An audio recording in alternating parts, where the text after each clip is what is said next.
Welcome,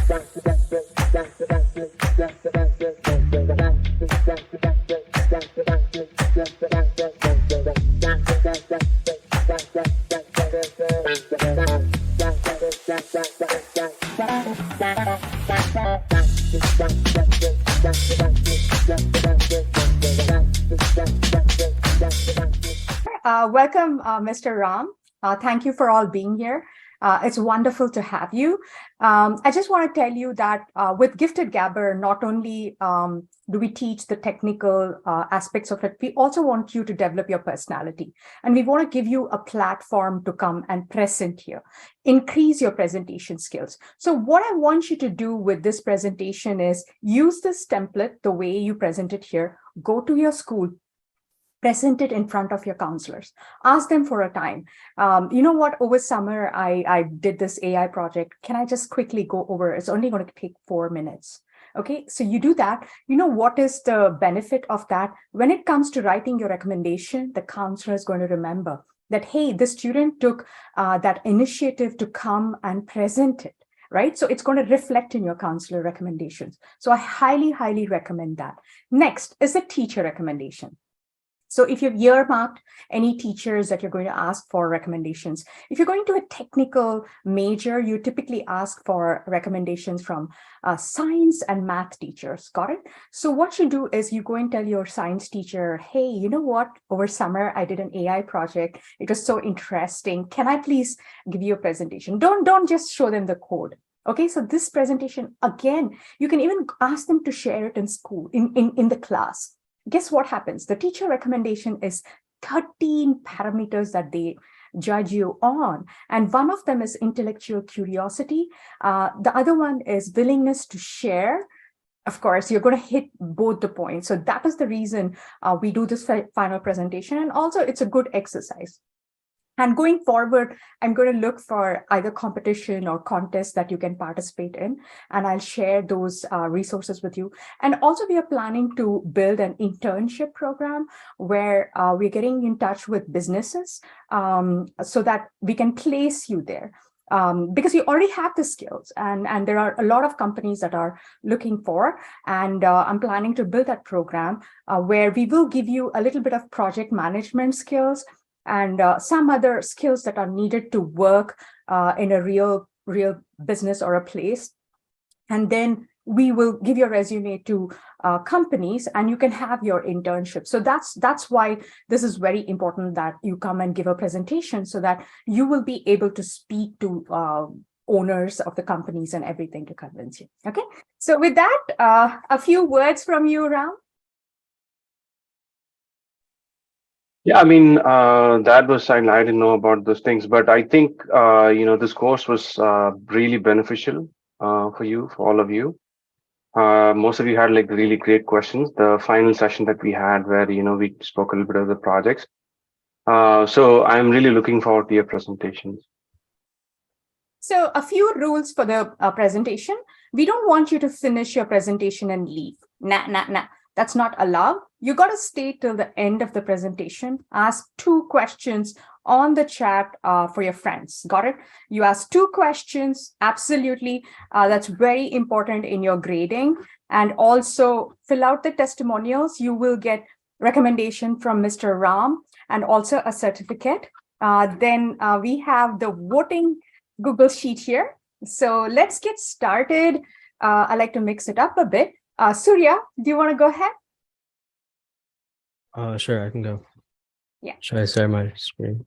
Yeah, share your video first because I don't think I've seen you.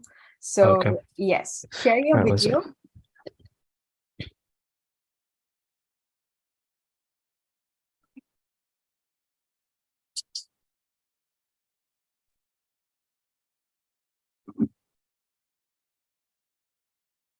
Oh, okay. Yeah. Oh, there Okay, we see me see now. you. Wonderful. Yeah. Now I can share my screen. Welcome, Surya. Is it sharing my screen already? No, we see your face. Oh, yeah, got it. All right, okay. So I'm actually gonna use my notebook to present. Is that fine? Yeah, perfectly fine. All right. So what I decided to do my project on was uh, lung cancer detection or prediction, kind of. So I know I said before I'd use CT scans, but I did take a look into that and I realized it'd be a bit too difficult to actually do. So I just went ahead and used the surveys which I found on Kaggle, um, and I could predict it using that, similar to how we did before. So there's actually a few challenges in, I mean, before we use the natural language toolkit and also the random tree classifier to detect if comments were toxic or not, which is pretty similar to what I'm doing here. But there's a bit of stuff that I should do first to actually prep the data, just like last time. So if we go here, you can see that in the survey data itself, there's one, there's the gender is not one or two like the other uh attributes, right? It's M or F. So the way I can change that is just replacing it like it did with the label and gender. So that was the first step, which actually took me a while to find.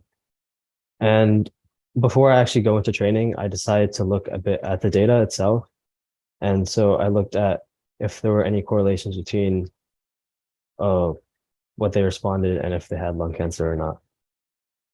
And you can see here that if they're wheezing or they drank alcohol a lot, they were more likely to actually get lung cancer or they had lung cancer. That was interesting to find out. Right.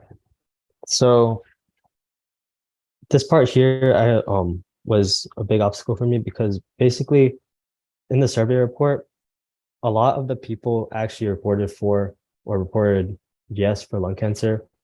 You can see here that there were 270 people who were yes and 39 people who were no. And so after a bit of research, I figured out that I could use SMOTE to fix this problem, which is kind of just resampling it so that eventually it'll um, even out the amount who are like not that don't have lung cancer, or it'll make okay, wait. It's hard to explain. All right, but yeah, so I can use SMOTE to resample it and make it so that it'll train evenly on both people who have lung cancer and don't have lung cancer. Uh, yeah, and there's just a link to a forum post which I had to go through. All right, so here's the actual part about the machine learning model itself. So I used well, first I actually had to scale the data, so I had to normalize all the data using a standard scaler, just because all the data had to be uniform. And here is the actual training process, which is just using the random forest classifier, which we used before. And yep. And so if we see here, it has an accuracy of 96%. And then finally, I used the confusion matrix to test or to see how well it actually did. And you can see here that only 5 cases actually got it wrong.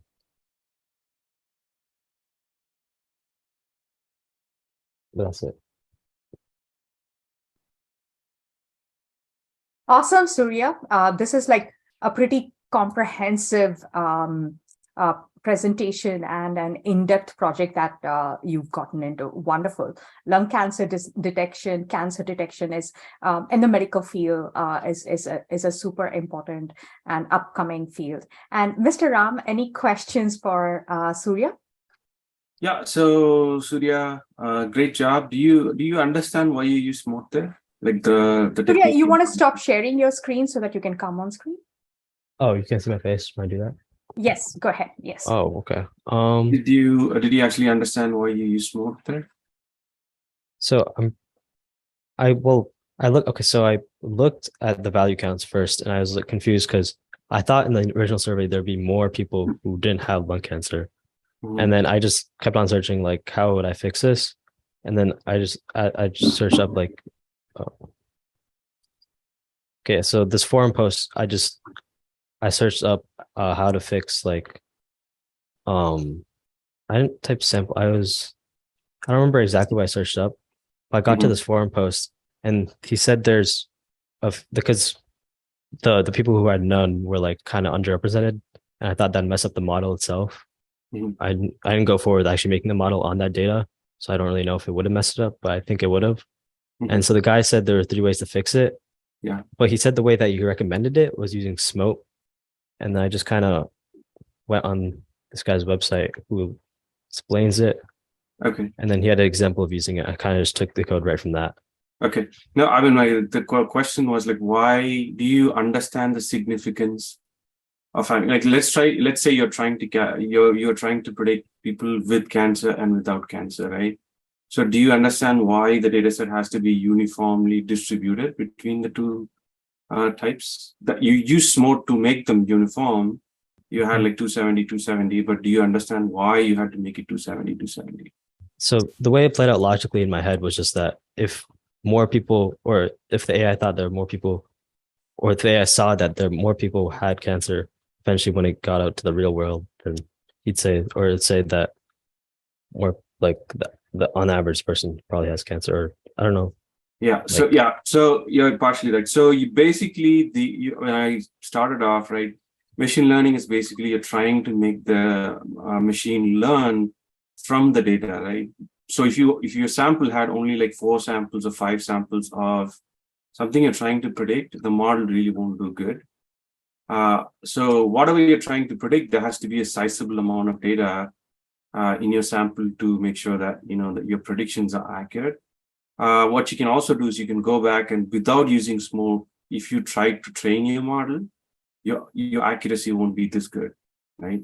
So that's the reason why you are actually need to have a good data set where you have a balance of whatever you're trying to predict, is cancer, not cancer, then both probably or both of those outcomes need to have a sizable amount of data for your model to learn well.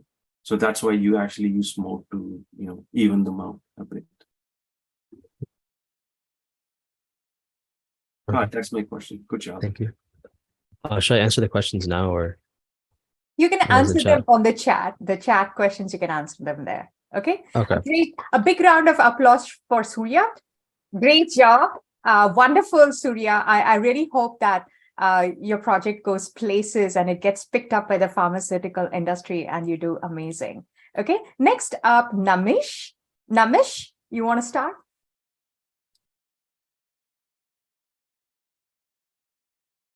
Oh, sorry. 1 minute, Surya. Could you just come on the video and express about your experiences with this program? We're always Oh, looking for feedback and enhancement. So if you could just let us know what your experience was, that would be good. oh, like during the classes? Yes, the structure, the Mr. Ram's mentorship, anything that you want to share. How did it help your learning?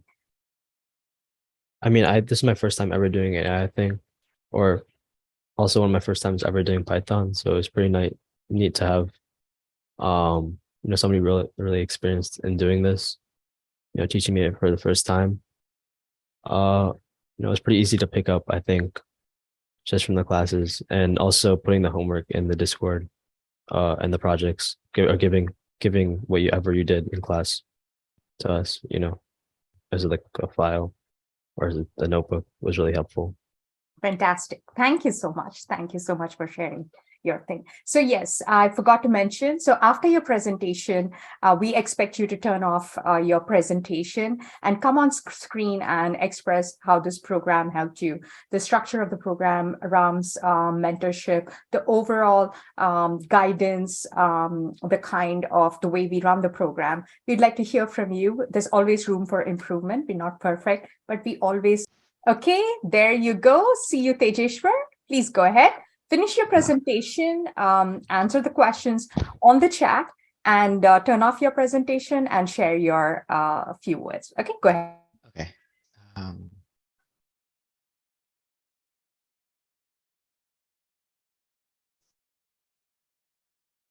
you guys able to see the screen? Yeah. Yeah, okay. Well, I decided to do identifying a dog breed. So what I did first was, when I first started off, I was pretty confused on how to start off this thing. And so I looked at some examples of other projects, and I realized you can start it off by importing stuff, right? So so these are some imports I got from other people, and then I learned about ResNet 50. And so I decided to use that as my baseline. And what this can do is that it's like it can help, like this makes it really simple since it can do multiple stuff. So this dog breed identification can also be used to predict cats and other animals that I realized. So there's already a URL here, but for example, this photo, what I can do is I could copy the address and I could paste it in here. Sorry, give me 1 second. Um,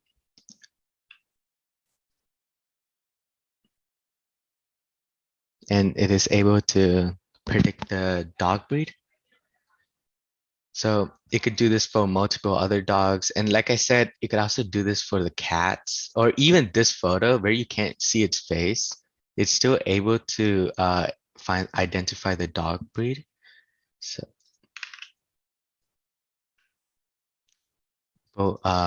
Mastiff and even cats, for example, like this one.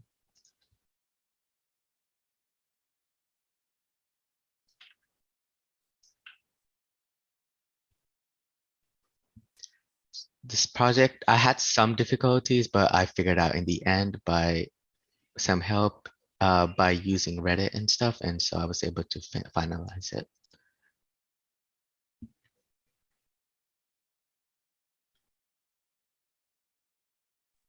Hey, they just a really nice job.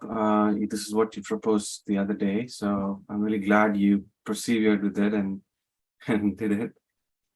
Did you do some research on what ResNet is? And Yes, I did a minor research, not heavy research, but I just figured out it was like a just like a variation of data, like a database, if I'm right. okay. Yeah, so ResNet is a database of images, but there is also a model basically called ResNet. So I would, request you to go take a look at it. And it's basically something called convolutional neural network. So Mhm. convolutional neural networks are basically good at recognizing images. So if you have any image-based applications or image-based models that you're trying to predict with images, they all kind of use CNN. It's called short form is called CNN, or it's convolutional neural network. So ResNet is a type of convolutional neural network that was trained using the ResNet database, which is the dogs and cats images. But it's really interesting. So this is something, like I said, anything related to, like, if you're trying to predict something on video feeds or images or any of those things, then ResNet is a good model to basically use to try and build those things. So again, great job. Thank you. Awesome. You want to stop sharing and share a few words about the program? Okay, yeah.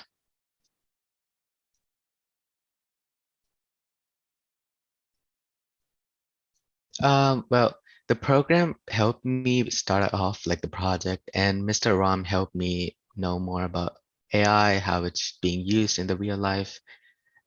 Those are some new things I learned. This is my first time doing Python or any sort of coding, or like at least like first, third time around ish that time, and it helped me boost my knowledge for Python even more. Fantastic. Thank you so much. Thank you so much for being here. And your project was really, really good. Okay, everyone, please 2 questions for Tejeshwar. And also don't forget to vote. We want to see who the winner is. There'll be a gift card that will be mailed over and everything. I know all your projects are phenomenal. This is just to gamify it. I have a lot of gift cards. I'm just kidding. It's fun. Okay, so let's go with Ashmit. Ashmit Srivastava? Yeah, I'm here. Okay, go ahead. Let's get started. So I chose, wait, let me share my screen real quick. Yeah. So I chose to create a model just predicting the short-term closing value of a stock. Can you guys see my screen? Yeah. Okay. So in this example, I used Amazon. So I started with all the imports.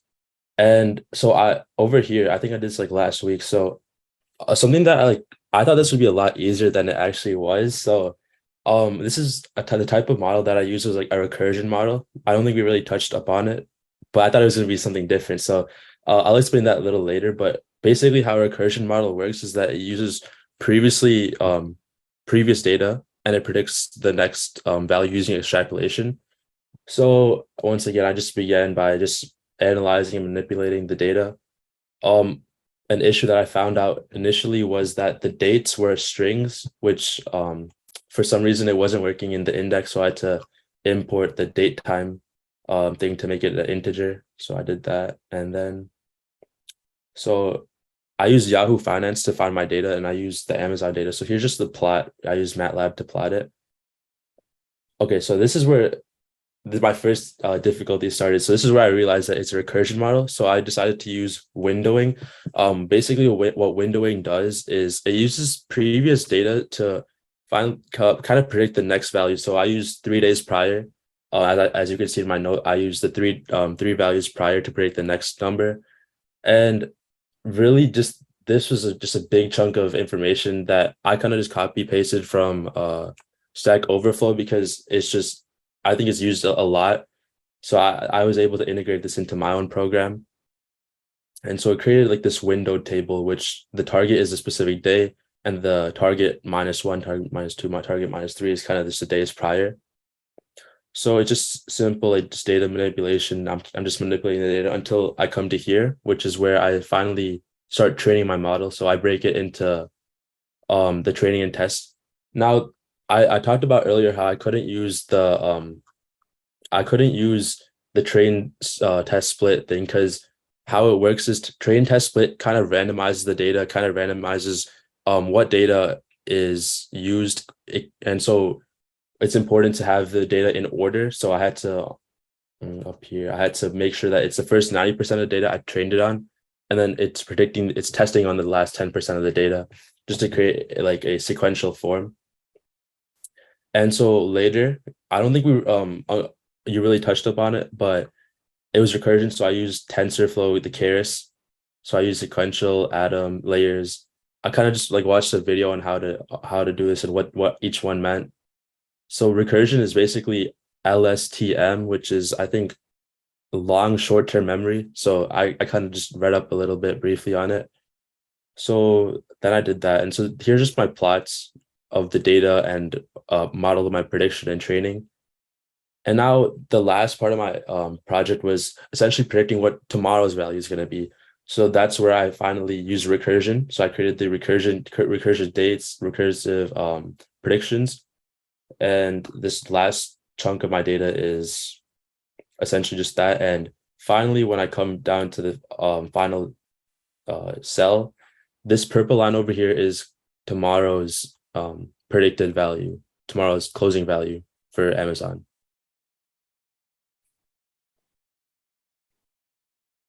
Any questions? Yeah, Smith, this is really, really fantastic what you've done here. Because I think, none of the things that you used on the project was anything that was covered in the Yeah.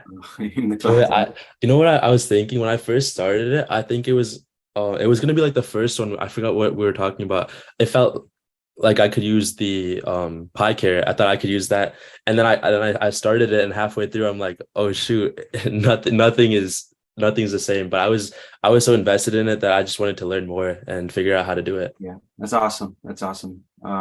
Great work. And did you check if the price, like the stock price, was actually pretty close to what you predicted? I guess we'll see tomorrow. Actually, I can test it. I can test right now, but I tested tomorrow's, but I can test today's and see. Okay, I mean, this is really impressive. I really don't have any questions, but one comment that I wanted to add was just be curious, right? Like just the way that you have been already, just be curious, and that's the best way to actually learn more and learn new things, right? And one thing I would say is beyond the tech space, like, being like at Google or Amazon or Facebook or Netflix, I think one of the most lucrative careers is basically in the quant space, like, in the finance space. Yeah. We are trying to predict stock prices in hedge funds. And so if this is something that interests you, then, keep going at it. Keep learning here. So great job. Amazing, Ashmit. Do you want to share a few words about the program? Oh yeah, so I think the program was pretty great. So before joining the program, I had no like background on what AI and ML is. Kind of just gave me a foundational like start on just like what exactly is that AI, how to manipulate data. Like before this course, like if someone were to give me just a chunk of data and told me to predict something, I would be completely lost. But now I think I gained the confidence in the like just this basic skill set to be able to look at the data and come up with a model to find a solution. Awesome.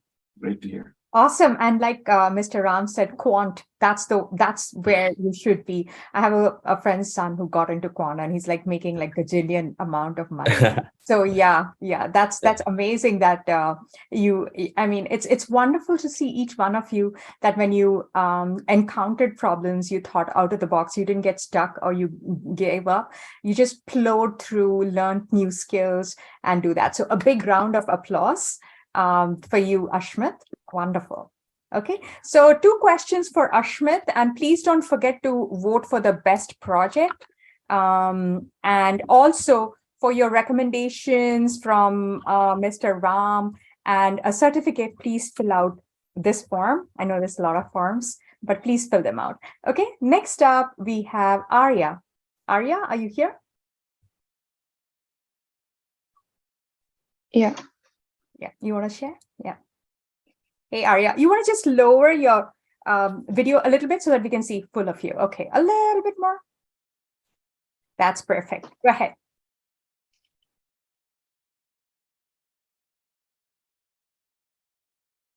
One sec. It's not letting me share my screen.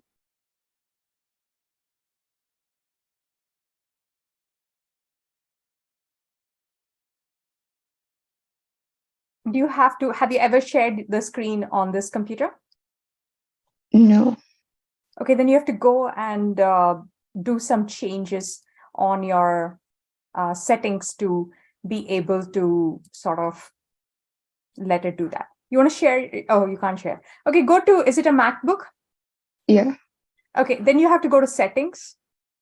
Okay. Go to settings and then, okay, let me just see my settings and I'll tell you what it is.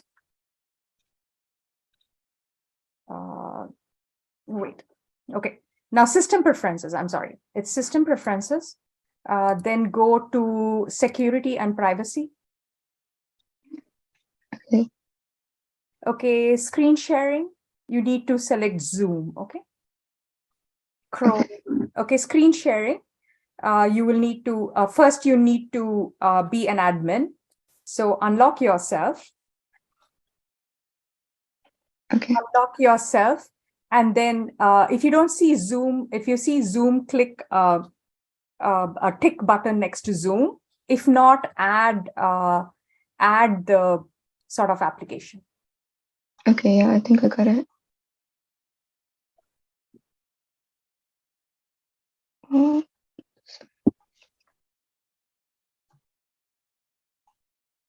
you have a parent or anybody who can help you while we go to someone else? Yeah. You can come back to me. Okay, sure. We'll come back to you. Okay. So let's go with, was it Namish? Did we get to you, Namish? You're on me. We can't hear you, Namish. No, can't hear you. Speak now. Yeah, speak now. Hello? Yeah, I can hear it, but it's feeble. Do you have your headset connected or something? No, I don't. Okay, now you can speak. Yes, we can hear you. Can you hear me properly? Yes, go ahead. Okay. So I made a PowerPoint.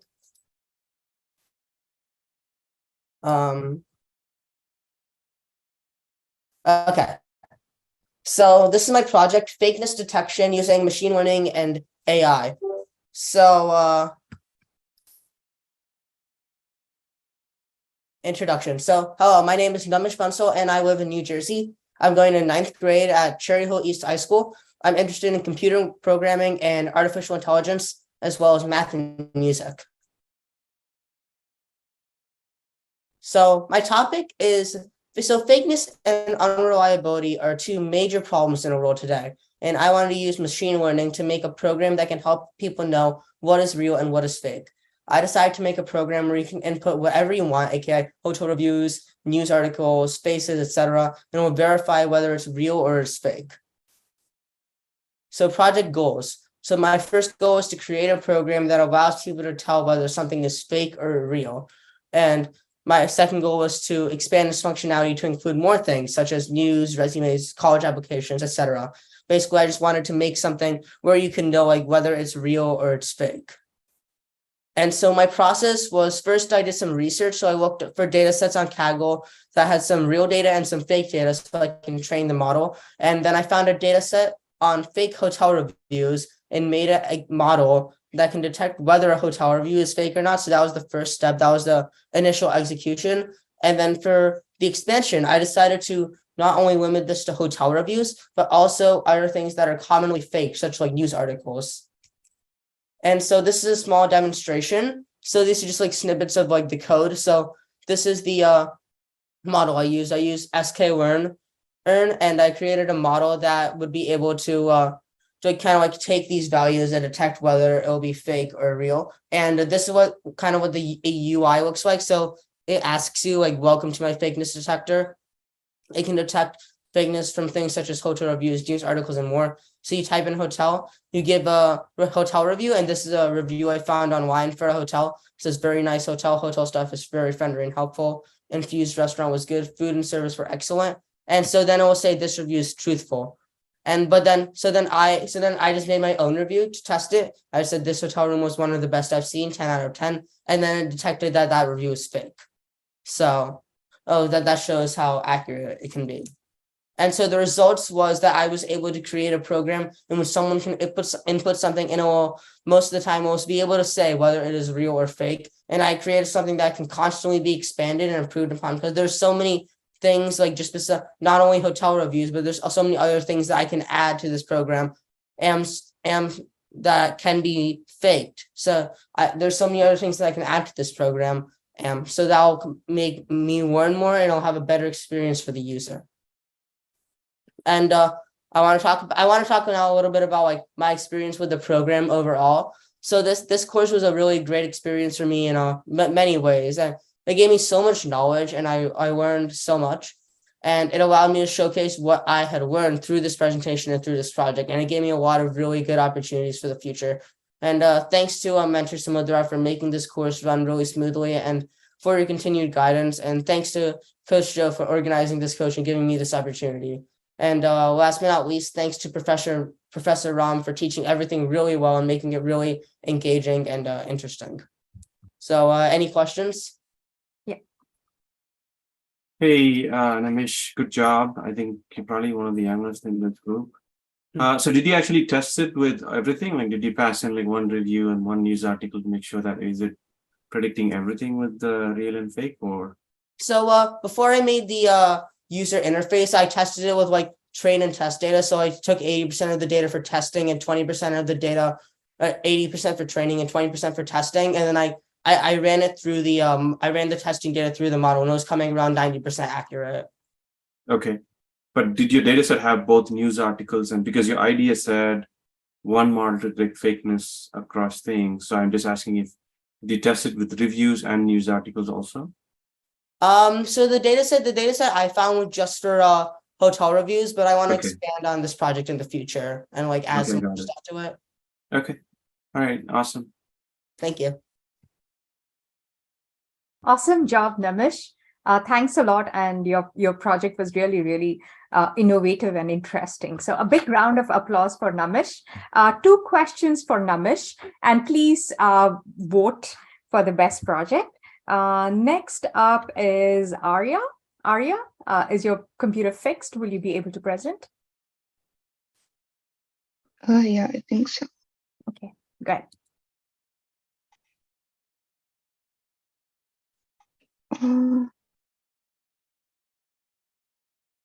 Yeah, it's still saying no. I changed it in system preferences. And did you save, restart? Should I restart? Yeah, you can just shut down all the the Chrome and restart. Can you see? Yes, we see. Hurrah! Yes. Okay. Yeah, this is my AI project presentation. My name is Arya Kamat. I go to Evergreen Valley High School, and some of my hobbies are baking and crochet. Yeah, this is the topic of my AI project, predicting like whether someone has diabetes or not. So the goals are to identify how these factors like affect whether someone has diabetes or not. Then I'm creating a model that identifies whether someone has diabetes based on these factors with an accuracy over 70%. So the process is like I found the data set first, and the data was already pre-prepped, so I didn't need to do anything to it. Then I imported the libraries. I split the data into train and test, and I used the random forest classifier model to make the predictions. And then for the accuracy, I checked the mean absolute error, the model score, and the cross-validation score. So this is just my code. This is like me importing everything, and then I had to rename all the columns because initially they were just numbers. This is like the train and test split. And then this over here is the predictions, and this is the actual values. So it's pretty much the same except for this last value. The mean absolute error is pretty low, and the model score is 73%. And then I also tried the cross-validation score, and compared to the normal model score, it's a bit higher at 76. So these are the results. So you can, given that you can predict whether someone has diabetes or not with around 70% accuracy, indicates that there is like some correlation between the values. And then, yeah, I built this model. Then my experience, it helped me expand my learning in machine learning since this is my first time doing anything related to this. And the structure of the class helped me with mastering the concept because each class was structured around a specific topic and model. And yeah, that's it. Awesome, Arya. Very nice. So great job, Arya. You're one of the quiet ones in the class. So did you understand what cross-validation is? Like, why did you use cross-validation? Why the performance in when you use cross-validation was actually higher? To my understanding, cross-validation is when it takes like different splits, like different data for each 2080 split. And then, so that just shows how the data performs as a whole rather than using the same 2080 split. So that's why I use that. Awesome. Yep, you're exactly right there. So that's what cross-validation is. And it's a good practice to actually use cross-validation when you're training a model. Did you also see some correlations did you do individual correlation analysis? Like, for example, let's take, for example, pregnancy. And did you do any research on how pregnancy has effects on diabetes? No, I wasn't able to do that, but I think it's something I can do in the future. Okay. All right. Yeah, I mean, that's something, one of the common things is like, it's a good area of research because, pregnancy, like a lot of women get, gestational diabetes, right? pregnancy during diabetes, diabetes during pregnancy, and it's very common among Indian women. So that's a really good area of topic. And if you take just two of those variables of maybe ethnicity and pregnancy, and those two variables, you can collect your own data. That's absolute gold in terms of if you want to publish a journal or if you want to do additional research, that's like absolutely gold. So I would strongly encourage you to do, things like that. Yeah, but Okay. great job. Thank you. Awesome job, everyone. Did I miss out on everyone? Did everybody go? Yeah. Yeah. So a big round of applause to each and every one of you. A big thank you to Mr. Ram Prasad. We've been doing it for 3 years, and his patience, his expertise, his passion for teaching. I mean, it's mind blowing. And if you don't know him, you can just go and see on Udemy. He has over 5,000 reviews. But each year he takes the time to mentor and teach students. So a big round of applause. And also we are, Gifted Gabber, we are building an internship program where we want to see if we can match the young minds with like real companies, right? So please fill out the recommendation and certification and everything. We will let you know when there are openings. Basically, a lot of Python, a lot of AI modeling, and we would like to match you with another company that you can work either during the summer or during the school year.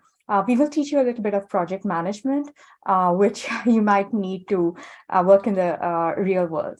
Okay, and also if there are some AI competitions, we'll certainly let you know so that you can participate in. So, Mr. Ram, any parting words?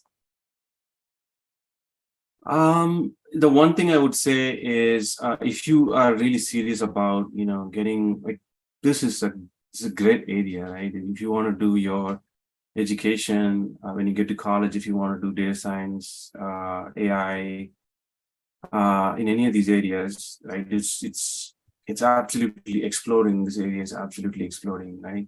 So if you are really interested, one of the things is some of you are in 9th grade and some just in high school, right? So you have a lot of time to do these projects and learn new things. Because and then try these things out, right? I'm sure you came to the class for 6-7 sessions, but then finally when you actually did hands-on project completely all by yourself, you probably learned more than what you actually learned in the course, right? So I would strongly suggest keep on this path of learning, pick any project or work on the same project that you did, and try to keep enhancing it, right? And when you get to 12th grade or so, you would have an amazing application. And anything that you want to be good at, right? Even when you play video games, right? When you keep playing video games, you get better at it. The same thing goes for any of the things that you want to learn, right? So keep at it, keep practicing it, be curious, keep learning, and you will be able to do awesome things. So thank you for being in this class. Fantastic. Yeah, please take the time to fill out the testimonial. Only then you'll get a certificate from Mr. Ram, a recommendation letter, which matters a lot. And the winner of this season's AI project is Ashmit Srivastava. A big round of applause to Ashmit. I will be mailing you a gift certificate. So everybody, all the very best. I hope to see you. I do have my college counseling sessions that are starting soon, which you will really greatly benefit from. So, okay, with that, if you don't have any questions, I'll let you guys go. Have a wonderful school year.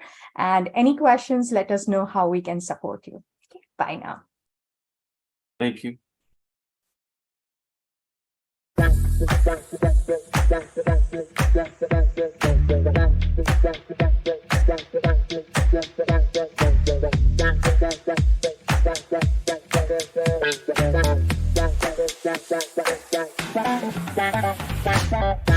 Bye.